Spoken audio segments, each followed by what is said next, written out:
And I know people get discouraged because they feel, well, I'm just one person. What can I do? What difference will it make? And one thing I remember from my days of listening to Art Bell Sunday nights driving home on I-94 in Southeast Michigan was one of these subjects that has always greatly intrigued me: time travel. Now, regardless of what you think about time travel, if you've watched even, what was that movie with Michael J. Fox, Back to the Future, what is the one big rule in time travel? If you go back in time, you can't change anything, because that will have this effect that will cause kind of a cascade of other things to change. And so when people tell me, I'm just one person and what can I do? What effect will it have? I think it has probably a much greater effect than most people realize. Think of it and how it relates to time travel. Make a promise, take a vow, just begins, it's easy now. Understand the voice within and feel a change already beginning. And we are back. Mass extinctions are thought to result when a long-term stress is compounded by a short-term shock. Knowing the climate of what we're being exposed to today, which I've also learned quite a bit about since this accident: chemtrails, geoengineering, Monsanto, genetically modified foods, toxins in our water supply. Karen talked about this 2 weeks ago when she was hosting, and she made this really great statement about how people these days eat like they're at a birthday party. And I thought about that too, and I thought, my girls that are in college, they'll start out at Starbucks in the morning and get this gunked up latte coffee to drink, and then they eat at the cafeteria at school. And then, they might hit McDonald's on the way home or something. I mean, they don't tell me about it, but we really do eat like it's a birthday party. And I thought that was a great statement. And when I saw this, long-term stress compounded by a short-term shock, and knowing what synergy does between all of these different elements, the multiplier effect of when you bring radiation together with GMO foods, with chemicals and toxins and the things that we're exposed to, we really need to pay much closer attention to our health.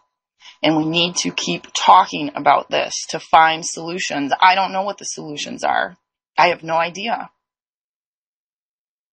In order to solve real problems like this, though, we need to have real conversations, not Facebook PMs and not tweets and not comments. Those things are all good, and they've helped us increase our reach tremendously.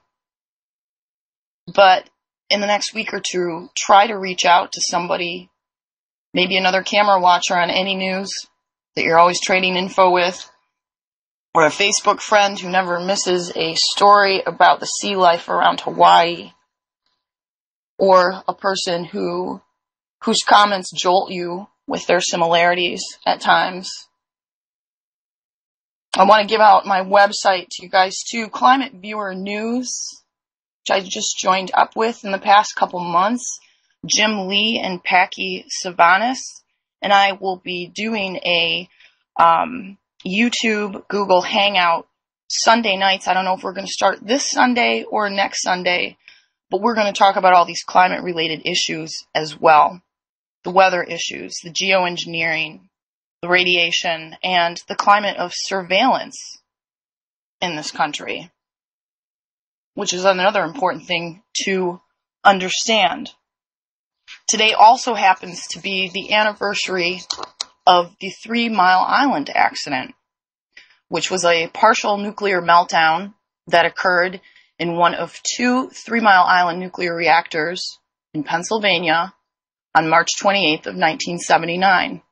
Now, is 3 Mile Island an extinction level event? No, but I bet if you went back there today, or you talked to anybody who lived there at the time, like nuclear hot seat host Libby Halevi, or my dear friend Mary, who is a mutation collector from the area, the accident had a very, very profound effect on their life today. And I met the mutation lady because I found her website online and I looked her up, and I do that anytime I see anybody who has something interesting to say or they talk about Fukushima and I feel like I'm getting truth from them. I will look up their number and call them, and I've done that with Stephen Jose, the infectious disease specialist from Santa Barbara who's been speaking out, and Stephen Starr from the University of Missouri after I saw him speak at a conference, and Mary, whose website I came across. I found her number and I called her up and I said, hey, I've been collecting images since Fukushima happened. What can you tell me? And, 1979 was a long time ago. This lady's still at it. People call her up when they find something weird growing in their yard, and she comes over and photographs it. And she sent me this huge stack of photos. Dandelions and fruit trees and cows with two heads and all this crazy stuff that she's collected. She has thousands of images. And the interesting thing of what she told me was that in addition to keeping maps of where she found all of these images around 3 Mile Island in the years following the accident, every house that she photographed mutations at, somebody in that house came down with cancer later, sometimes multiple people. So that is a huge concern to me with the number of mutated plants and things that I have seen, and other people are posting about that now too. We do have a page on Facebook called Mutation Watch, where you can go and you can look at other submissions that people have been sending in. It's been a little slow in the last couple months because of the growing season, but we still get stuff sent on a daily basis. And some of it is news stories, like the conjoined calves that were found in Baja in the Pacific Ocean a few months back, and some babies being born with weird things and stuff like that. So we're collecting those images, and we're actually going to be putting them all into an interactive map on Climate Viewer News, where people can directly put their pictures in with information about where they found it, what their observations were, where they're located, and we're just going to keep collecting data. And I hope one of these days that someone will find this data useful. I know a number of grad students that already used those images for papers that they did last year, and we just need to keep talking about it. Causes of extinction level events. There is still debate about the causes of all mass extinctions. In general, large extinctions may result when a biosphere under long-term stress undergoes a short-term shock. An underlying mechanism appears to be present in the correlation of extinction and origination rates to diversity. High diversity leads to a persistent increase in extinction rate, low diversity to a persistent increase in origination rate. These presumably ecologically controlled relationships likely amplify smaller perturbations, asteroid impacts, etc., to produce the global effects observed. A good theory for a particular mass extinction should: 1. Explain all of the losses, not just focus on a few groups. This is where all of our data over long term may be useful. Number 2, explain why particular groups of organisms died out and why others survived. 3, provide mechanisms which are strong enough to cause a mass extinction, but not a total extinction. And 4, be based on events or processes that can be shown to have happened, not just inferred from the extinction. So, all in all, I have to say we just don't have enough data to know. If you feel differently, give us a call and let us know what you think. Our toll-free number is 877-342-6673. If you have questions, comments, how has Fukushima changed you? I know that it's changed a lot of people around 3 Mile Island. I can tell you that just from talking to Mary, who still lives there. She has 2 Geiger counters that she runs day in and day out. She keeps track of the rads. Al Jazeera comes along and actually interviews her once in a while. It's about the only news source that still covers 3 Mile Island, interestingly enough. And we have another caller. Elizabeth is on the line. Hi, Elizabeth. Hi, Christine. How are you? Good. How are you? Well, I'm hanging in there considering that we're facing a disaster of global proportions on our hands with Fukushima. Yeah, I mean, I just recently found out about it, and to be honest, like, I should be ashamed because my great-grandfather actually co-founded the Sierra Club, and yeah, I heard nothing about it. I remember hearing about it on the news, and back in February there were some posts that were floating around Facebook, and it just came to my awareness, and finally the denial was pierced, and I started giving a crap about the environment, and I've been furious ever since because, you know, the food that I eat is largely fish and nuts and, you know, things that are grown largely on the West Coast, and, you know, it just kind of bothers me considering the kind of things that I've already taken into my body. Yeah, there's not much you can do about that, but, you know, a lot of damage can be reversed, too, by healthier living.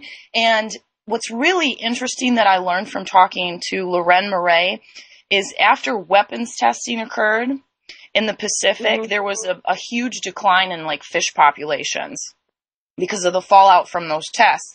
Right. And Ernest Sternglass, it was one of the doctors, and I believe John Goifman also, who tracked the fish populations. And when they stopped testing, those populations all dramatically increased because they started to make up to compensate for the decrease. They like overcompensated. And there's a lot of things in nature that I know work that way. And so it's never too late to start. And one thing that I found that makes me feel better about the food that I'm eating and what I'm serving to my family is I try to source as much as I can from the Southern Hemisphere because it's, you know, less affected. I mean, if the accident got a lot worse, and we had another huge radiological release, and, you know, with time and bioaccumulation and so forth, like, eventually they're going to have problems with that too. In fact, New Zealand today said they were going to be testing mutton birds, which is a bird that migrates close to Fukushima, and then it goes back down towards New Zealand, and they had a huge die-off of these mutton birds last year. Millions of these birds were found dead all over the beaches, and they didn't know why. And so there were a lot of people that made this... I've seen those pictures. There was a lot of people that made this connection and said, look, these birds migrate here. You know, why aren't you looking at this? Well, they are now. They're going to be testing the feathers for gamma radiation. And, you know, we get enough of these high school students doing science projects, and we get enough birds being tested in other countries. I mean, eventually, you know, this is going to be, you know, they're going to have to deal with this. Can't run from it eventually. They can keep the information from getting to the public. I understand they don't want to cause a panic in people. You know, my friends think I'm completely insane. You know, I could really relate to your first caller because my friends think I'm completely insane. They wonder what happened to, you know, this perfectly rational person and why I'm always talking about Fukushima. But I can't be silent about it anymore because who should? You know? Right. We got to keep talking about it. I agree. And I will be back here the fourth Friday of every month. And I will be definitely hanging out in chat for the other ladies. Please come back and join us next Friday. You've been listening to Wide Awake News. Thanks, Elizabeth. Oh, you're welcome. Thanks so much for having me.